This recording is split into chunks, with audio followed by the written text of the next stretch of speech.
Welcome back to OTR and the Pop Quiz with Mass Gaming Commission Still on the Chairman. Pop Quiz? Oh, yeah, but you're doing so well. We thought we'd continue. Question 3. As we mentioned, Judge Sanders has been critical of the Walsh administration and the ongoing Everett casino dispute. What other prominent legal figure also has faulted Walsh publicly? That would be the office of U.S. Attorney Carmen Ortiz. And herself, yes.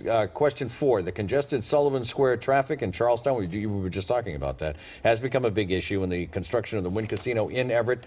Who is Sullivan Square named for? And you can't say Sullivan. That doesn't work. So is it a former mayor, a congressman, or a former governor?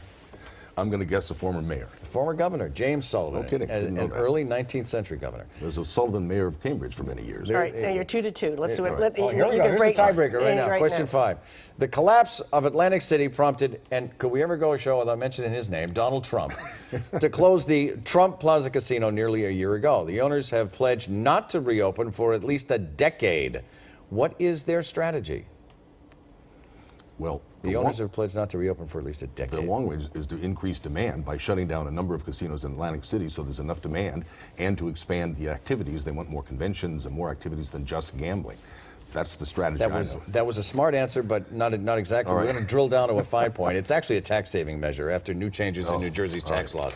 The period of time expires and gives them a tax break. You give it. I don't think so. Okay, there you go. A federal judge is reviewing arguments by the Wampanoag? The Aquinnah Wampanoags, to the best of my knowledge. No eggs. Who want to open a high-stakes bingo-style gaming facility on Martha's Vineyard. If the judge rules in their favor, what does it mean for Massachusetts taxpayers and the other casinos that are expected to open here in Massachusetts? Taxpayers, it would mean nothing because there's no financial arrangement between the Aquinnah tribe and the state for casino gambling.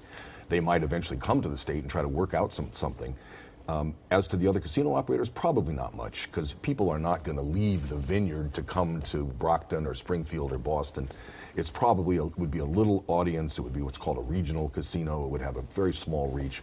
I don't think it would affect our licensees at all. But so you don't really care one way or the other? The Gaming Commission doesn't care one way or the other whether there's... We're not involved in it at all. We have no regulatory authority over them. We have no relationship with them, so it doesn't involve us at all. What did we say at the beginning of the show? You've been doing this for 4 years? 3.5. 3.5, going on your fourth full year. Did you think you'd be a casino operating run by now?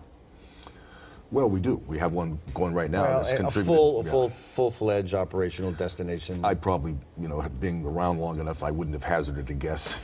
We would love this to have gone quicker. Obviously, everybody would. There's a lot of money at stake. There's a lot of jobs at stake.